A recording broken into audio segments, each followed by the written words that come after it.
स्वागत है आप सभी का हमारी ऑनलाइन क्लासेज में। विद्यार्थियों, मैंने आपको इससे पहली वीडियोज में बताया था कि जो बातें हम रोजाना प्रेयर में सीखते हैं, उनका जीवन में अनुसरण करते हैं। कुछ ऐसी ही छोटी मोटी कहानियां, छोटी मोटी बातें हमारे जीवन में बड़े बदलाव ले आती है। शायद इसका सभी को अंदाजा भी नहीं है। विद्यार्थियों, कई बार मुझे कमेंट के माध्यम से भी बताया विद्यार्थियों ने कि पढ़ाई के साथ साथ कुछ अदर बातें भी ऑनलाइन माध्यम से हमें दी जाए। जिस प्रकार क्लास में हम लेते रहे हैं तो बहुत ही अच्छा हो। तो उन्हीं बातों को ध्यान में रखते हुए मैं आज आपको एक बहुत ही छोटी सी जो बेहद प्रेरणादायक बात होगी वो मैं आपको बताऊंगा।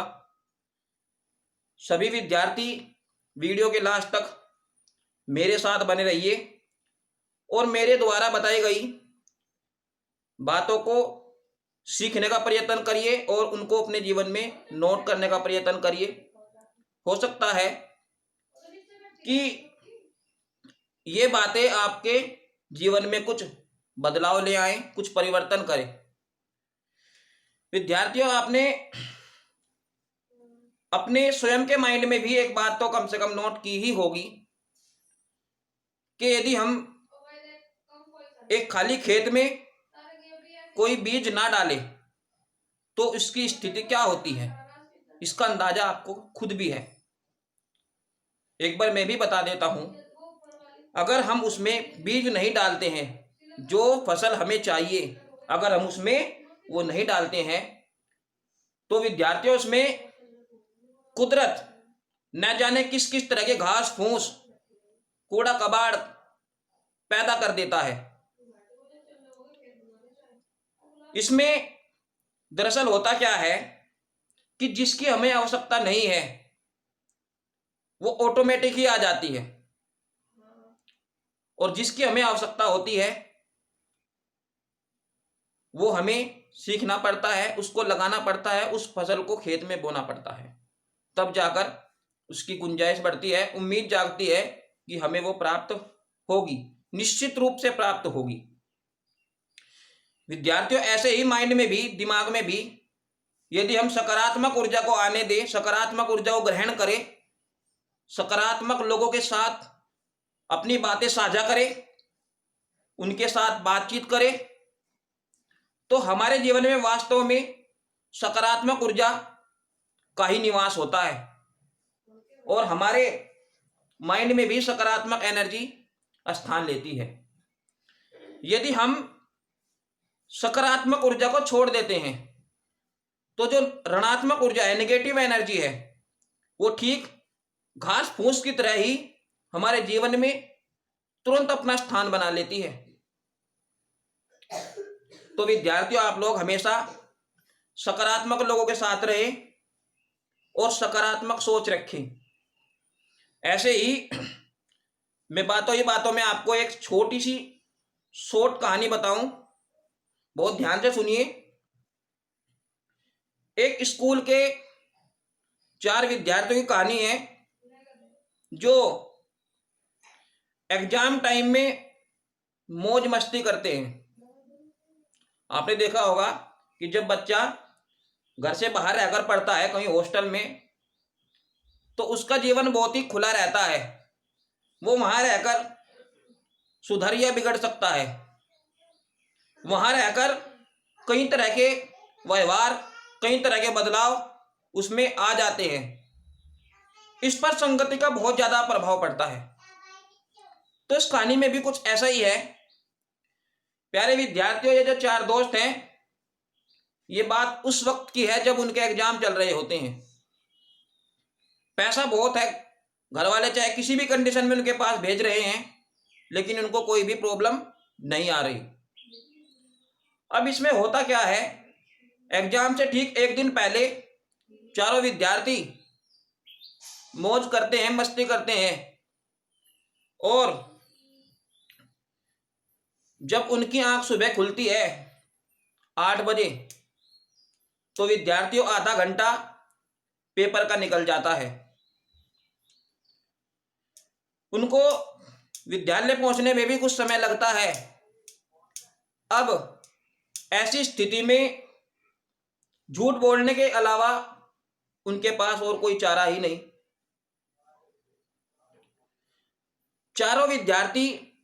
चारों बच्चे अपनी हालत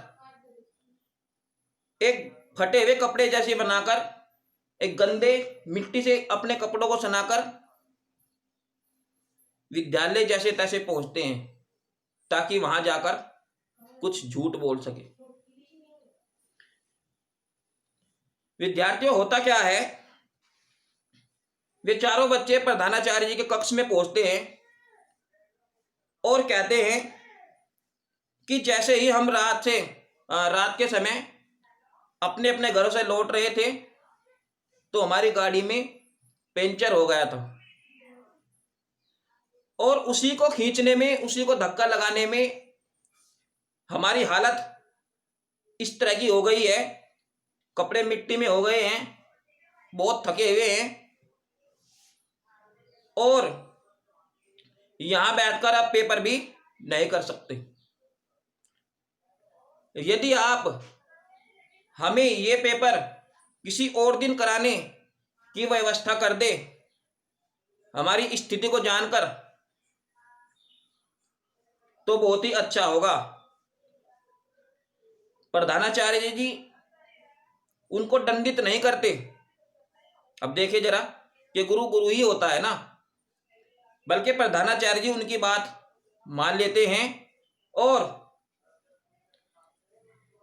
उनकी बताई गई बातों को सच जानकर उनको कोई और तारीख दे देते हैं कि ठीक है, आपकी जो परीक्षा है वो किसी और दिन हो जाएगी। चारों विद्यार्थी मन ही मन बहुत ही खुश होते हैं, बहुत ही उत्साहित हो जाते हैं ये जानकर कि हमारी परीक्षा रद्द हो गई और हमें कोई और दिन भी मिल गया है। विद्यार्थियों, जो निश्चित तारीख उनको बताई जाती है, चारों विद्यार्थी अपने विषय की तैयारी करके निश्चित समय, निश्चित तारीख पर अपने कॉलेज में पहुंचते हैं।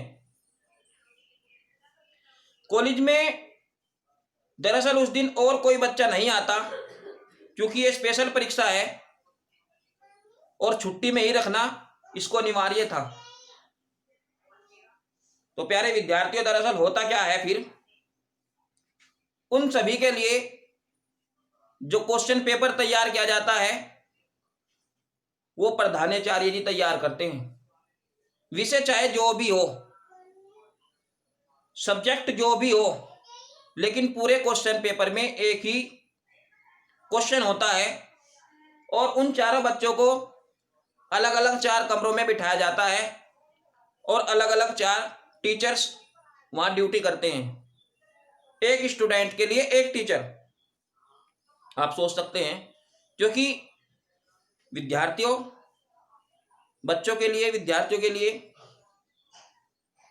ड्यूटी देना कोई छोटी मोटी बात नहीं है, बहुत बड़ी बात है अपने आप में। आखिर उनका भविष्य है। चारों बच्चे क्वेश्चन पेपर को अपने अपने कक्ष में बैठे हुए खोलते हैं। तो भी बताया था, क्वेश्चन पेपर में सिर्फ एक ही क्वेश्चन होता है, एक ही प्रश्न होता है और वो प्रश्न होता है मल्टीपल चॉइस क्वेश्चन। मुश्किल से 1 या 2 मिनट में सॉल्व हो जाएगा। अब ये जो क्वेश्चन होता है, ये होता है कि आपकी गाड़ी में कौन से टायर में पंचर हुआ था। ऑप्शन नंबर ये रहे आपके सामने। ऑप्शन नंबर ए, अगला दायां। ऑप्शन नंबर बी, अगला बायां। ऑप्शन नंबर सी, पिछला दायां। और डी, पिछला बायां। चारों ऑप्शन 4 पहिए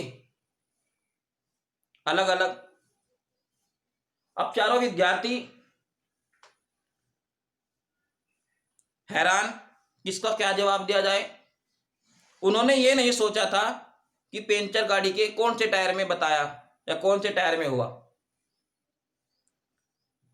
प्यारे विद्यार्थियों, सभी का दिमाग चकरा गए कि इस प्रश्न का वास्तविक हल क्या होना चाहिए। आप खुद सोचिए, कभी कभी हम झूठ बोलने में भी इतनी लापरवाही कर देते हैं कि उसमें भी कुछ ना कुछ कमी रह जाती है, और ये वास्तविकता है।